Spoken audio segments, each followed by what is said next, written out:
Good morning. Now we are discussing polarization by double refraction, also known as birefringence.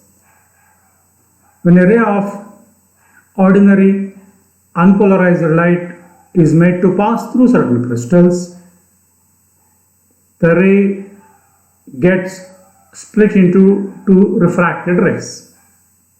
And this phenomenon is called double refraction. Splitting up of a single incident ray into two refracted rays is called double refraction, or also known as birefringence. And this phenomenon was first observed in the year 1669 by Erasmus Bartholinus. And the crystals which exhibit double refraction or birefringence are calcite, quartz, etc. It is observed that one of the two refracted rays is polarized in the plane of incidence and obeys the laws of refraction called ordinary ray, whereas the other refracted ray polarized perpendicular to the plane of incidence and does not obey the laws of refraction and is called extraordinary ray. When an ordinary single ray made to pass through certain crystals such as calcite, quartz, etc., we get two refracted beams. One is called ordinary and the other is called extraordinary. Ordinary obeys the laws of refraction, whereas extraordinary ray does not obey the laws of refraction. That's about double refraction. Now, the velocity of ordinary ray in the crystal is constant, because of which the refractive index of the crystal for ordinary ray is constant. But the extraordinary ray travels with different velocities in different directions. Hence, refractive index of extraordinary ray is different in different directions for the crystal. But there is a direction in the crystal along which both the rays travel with same speed, and that particular direction along which both ordinary and extraordinary rays travel with same speed along the crystal is called optic axis. If we observe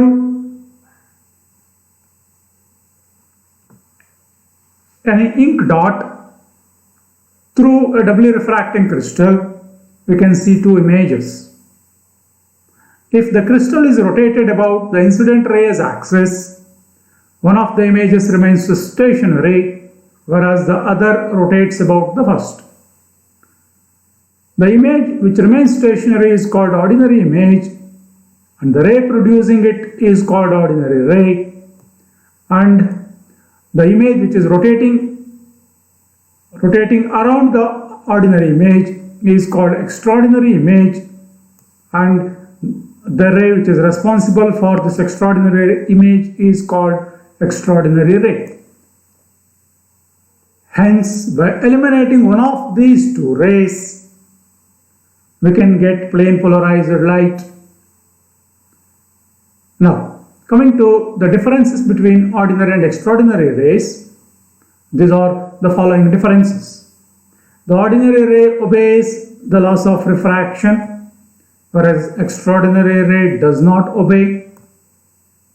Ordinary ray travels with same velocity in all directions inside the crystal, whereas extraordinary ray travels with different velocities in different directions inside the crystal.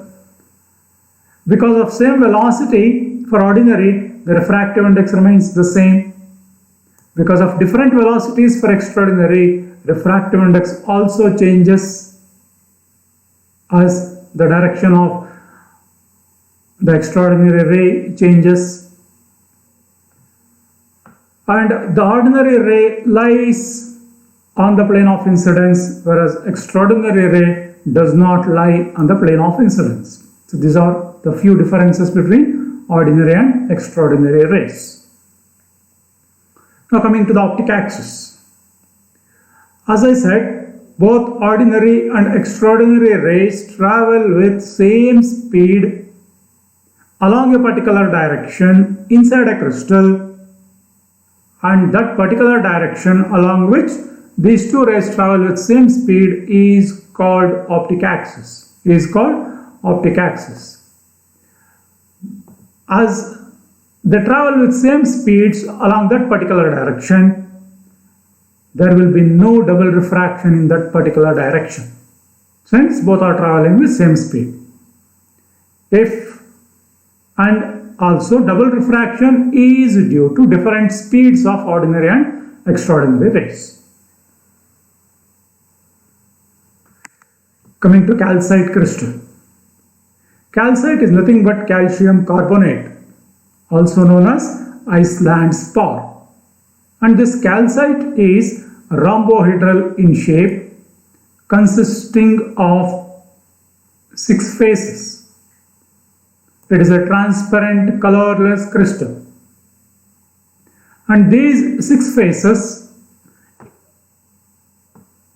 of rhombohedral are parallelogram in nature, consisting of angle 78 degree and 102 degree. All the 6 faces are parallelograms, having angle 78 degree and 102 degree. At the two opposite corners, all the angles are 102 degree only, whereas the other corners will have 278 degrees and 102 degree, or 102 degrees and 178 degree, whereas at only two opposite corners, all the 3 angles are 102 degree, and these corners are called blunt corners. You can see here, this is one and this is the other. A and B, as shown in figure, are called blunt corners. A line passing through these two blunt corners and equally inclined to the other 3 edges is called optic axis. A line passing through the two blunt corners is called optic axis. Optic axis is not a particular direction. It is a particular direction but not a particular line. A plane containing optic axis and perpendicular to a pair of opposite faces of the crystal is called principal section, as shown here. This portion is ABCD is the principal section. A crystal can have 3 principal sections, and the principal section is again a parallelogram with angle 71 degree and 109 degree. Now coming to the Nicol prism.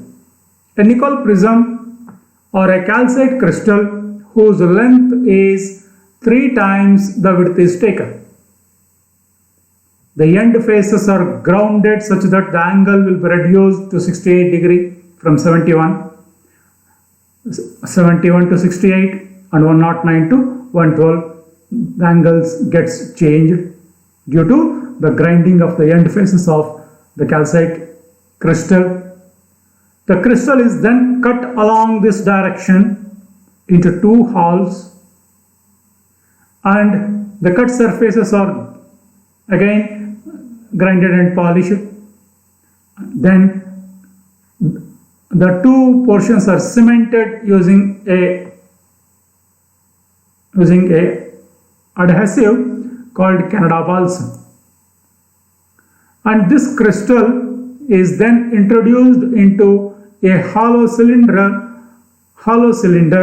whose inner surfaces are blackened such that only the end faces of the crystal is visible. When the unpolarized light is made to incident on one face of such Nicol prism, it undergoes double refraction. Extraordinary ray travels faster than the ordinary ray inside the crystal, because of which it comes out of the crystal, whereas the ordinary ray undergo total internal reflection and will be completely eliminated by the blackened surface of the cylindrical tube. Now, the refractive indices of ordinary and extraordinary ray are 1.658 and 1.486. 1.658 is the refractive index of ordinary ray, 1.486 is the refractive index of extraordinary ray for sodium light. Refractive index of Canada balsam is 1.55, and when ordinary ray reaches the Canada balsam surface, it undergoes total internal reflection and gets absorbed by the blackened surface of the cylindrical tube. The extraordinary ray has vibrations parallel to the plane of the slide and will emerge out of the nickel prism through the other end. This nickel prism can be used as both polarizer as well as the analyzer. If the crystal have only one optic axis, then such crystals are called uniaxial crystals.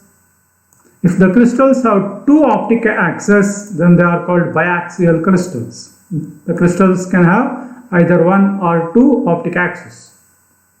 Calcite, tourmaline, quartz are the examples of uniaxial crystals. Topaz and aragonite are the examples of biaxial crystals. Now coming to the positive crystals. A double refracting crystal in which ordinary ray travels faster than the extraordinary ray is called the positive crystal. A double refracting crystal in which ordinary ray travels faster than extraordinary ray. VO is greater than VE. VO is greater than VE. Example for positive crystals are quartz, topaz and turquoise. Velocity of extraordinary ray is different in different directions, as we know, and velocity of ordinary ray is constant in all directions.